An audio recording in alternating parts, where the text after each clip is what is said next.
नमस्कार, स्वागत है आपका। आप देख रहे हैं प्राइम टीवी। करते हैं शुरुआत देश और दुनिया की तमाम खास खबरों के साथ। अलीगढ़ मुस्लिम यूनिवर्सिटी के सुरक्षा अधिकारी ने 2 छात्रों के खिलाफ बड़ी कार्रवाई की है। दरअसल कुछ दिन पहले यूनिवर्सिटी में पढ़ने वाले 2 छात्र ने प्रॉक्टोरियल टीम और प्रॉक्टर के साथ अभद्र भाषा का प्रयोग किया था। इसी मामले में अब सुरक्षा अधिकारी ने दोनों छात्रों के खिलाफ कई धाराओं में केस दर्ज किया है। इसके अलावा 5 से 6 अन्य लोगों के ऊपर भी मुकदमा दर्ज किया गया है। उसी शिकायती पत्र को संज्ञान में लेते हुए एसएसपी का कहना है कि दोनों छात्रों के ऊपर पहले से ही गुंडा एक्ट का मुकदमा दर्ज है और अब सुरक्षा कर्मियों से मिले शिकायती पत्र के बाद दोनों छात्रों के खिलाफ कार्रवाई के निर्देश दिए गए हैं। करे थे बाबे सैयद पे तो प्रॉक्टोरियल टीम के साथ अभद्रता की थी और प्रॉक्टोरियल टीम और प्रॉक्टर को जो है उसमें गाली गलौज किया गया और उनको जो है गेट से बाहर निकालने की कोशिश की गई। उसी के तहत में जो है विभिन्न धाराओं के तहत में नदीम अंसारी और हमजा सुफियान और 5 और 6 अन्य व्यक्तियों के ऊपर जो है मुकदमा पंजीकृत कराया गया है और इनके खिलाफ में दोनों के खिलाफ ऑलरेडी जो है गुंडा एक्ट की जिला बदर के लिए कार्रवाई हम लोगों ने डीएम साहब के यहाँ पे भेज दी। अमेठी में 20 जनवरी को हुए सड़क दुर्घटना के बाद कांग्रेस महासचिव प्रियंका गांधी और कार्यकारी अध्यक्ष सोनिया गांधी पीड़ित परिवारों से मिलने पहुंची। यहां पहुंचकर प्रियंका और सोनिया ने पीड़ित परिवार का हालचाल जाना। साथ ही उन्होंने कहा कि परिवार के लिए कांग्रेस हमेशा उनके साथ खड़ी है। इस दौरान उनके साथ जिला अध्यक्ष प्रदीप सिंघल भी मौजूद रहे। केंद्रीय राज्य मंत्री संजीव बालियान द्वारा जेएनयू को लेकर दिए गए विवादित बयान पर आरएलडी उपाध्यक्ष जयंत चौधरी ने पलटवार किया है। बागपत पहुंचे जयंत चौधरी ने अपने बयान में बालियान समेत सभी भाजपा नेताओं को छपास रोगी बताया। उन्होंने कहा कि छात्र देश का भविष्य है और सरकार इसी को राजनीतिक मुद्दा बनाकर राजनीति में ना खींचे। साथ ही इसके उन्होंने शाह पर हमला बोलते हुए कहा कि जेएनयू में हुए बवाल पर अमित शाह क्यों जवाब नहीं देते, उन्होंने क्यों चुप्पी साधी हुई है। सरकार संवेदनशील है तो धमकी ना दे करके संवाद स्थापित करेगी। एक तरफ अमित शाह कह रहे हैं कि मैं डिबेट करने को तैयार हूँ, दूसरी तरफ योगी कह रहे हैं कि ठोक दूंगा सबको।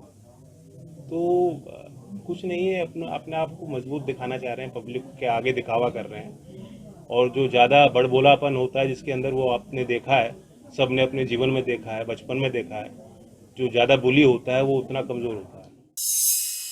बस्ती के तत्कालीन डीएम का नियुक्ति घोटाला सामने आया है। इस घोटाले में पूर्व सीएमओ की भी भागीदारी सामने आई है। वहीं शिकायत मिलने के बाद वर्तमान डीएम ने घोटाले पर कड़ा कदम उठाया है और सीएमओ से घोटाले वाली फाइल मांगी है। बता दें कि पूर्व डीएम अरविंद सिंह ने पूर्व सीएमओ जेएलएम कुशवाहा के साथ मिलकर आउटसोर्सिंग के 28 कर्मियों को संविदा कर्मी बना दिया था। 2012 में आउटसोर्सिंग से आए कर्मियों को 2017 में संविदा कर्मी बना दिया गया। इसके लिए नियमों का पालन नहीं किया गया। इस घोटाले का पता तब चला जब विधायक के प्रतिनिधि हरीश सिंह ने इसकी शिकायत डीएम आशुतोष निरंजन से की। इसके बाद डीएम सख्त हुए और उन्होंने इस मामले में जांच बैठा दी है। एक बिना विज्ञापन निकाले अपने चहेतों की 28 लोगों की भर्ती कर लिया गया डीएम से अनुमोदन लेकर के, और वह भर्ती पूर्णतया गलत है और उसकी फाइल भी आज के तारीख तक गायब है। सीएमओ कार्यालय में मिल नहीं रही, उसकी जांच हो रही है। जांच में क्या हुआ अभी किसी की जानकारी नहीं। फर्रुखाबाद पहुंचे सपा अध्यक्ष अखिलेश यादव ने नगला जब गांव में कारगिल शहीद राकेश चंद्र यादव की प्रतिमा का अनावरण किया। इस दौरान अखिलेश ने एक जनसभा को संबोधित किया जिसमें उन्होंने कहा कि सरकार एनपीआर और एनआरसी को लागू कर समाज को बांटना चाहती है, इनसे सावधान रहने की जरूरत है। वहीं राष्ट्रपति महात्मा गांधी का जिक्र करते हुए अखिलेश ने कहा कि बापू ने पूरे देश में सत्य अहिंसा का संदेश दिया, जबकि भाजपा नेता सत्य और अहिंसा को मार रहे हैं। साधु प्रदेश के साधु मुख्यमंत्री, प्रदेश के संत मुख्यमंत्री और एक योगी की भाषा ये नहीं हो सकती है कि कोई रजाई में है और कोई धरना दे रहे हैं। हमें खुशी है इस बात की कि हमारे देश की माताएं बहनें ये बात समझ गए हैं कि देश का संविधान खतरे में है और हमारे देश की जो आत्मा है, जो बिना भेदभाव के हम एक दूसरे के साथ रह रहे हैं, उसको खत्म करना चाहती है। उसमें हमारी माताएं बहनें आगे आई हैं, मैं उन्हें बधाई देता हूं। फर्रुखाबाद में सुभाष चंद्र बोस की जयंती पर अखिल भारतीय हिंदू महासभा ने वंदे मातरम यात्रा निकाली। इस यात्रा में भारी संख्या में लोगों ने हिस्सा लिया। वहीं यात्रा पंडा बाग मंदिर में से शुरू होकर स्वराज कुटीर तक निकाली गई। यात्रा में जगह जगह पुष्प वर्षा की गई। साथ ही लोगों ने जय श्री राम व वंदे मातरम के नारे लगाए। इस दौरान यात्रा में हिंदू महासभा के जिलाध्यक्ष भी मौजूद रहे। मैनपुरी के कुरावली थाना क्षेत्र में एक बार फिर तेज रफ्तार का कहर देखने को मिला, जहां एक ट्रक ने बाइक को टक्कर मार दी। इस हादसे में बाइक सवार पुलिसकर्मी की मौके पर ही मौत हो गई। वहीं सूचना पर पहुंची पुलिस ने ट्रक को जब्त कर लिया है और शव को कब्जे में लेकर पोस्टमार्टम के लिए भिजवा दिया है। मैनपुरी के किशनी थाना क्षेत्र में एक झोला छाप डॉक्टर के इलाज के बाद 4 माह की मासूम बच्ची की मौत हो गई। बच्ची की मौत पर परिजनों ने फर्जी डॉक्टर पर एक्सपायरी डेट वाली दवा खिलाने का आरोप लगाया है। वहीं सूचना मिलने पर पुलिस चिकित्सा टीम के साथ डॉक्टर के क्लिनिक पहुंची, लेकिन आरोपी पहले ही फरार हो चुका था।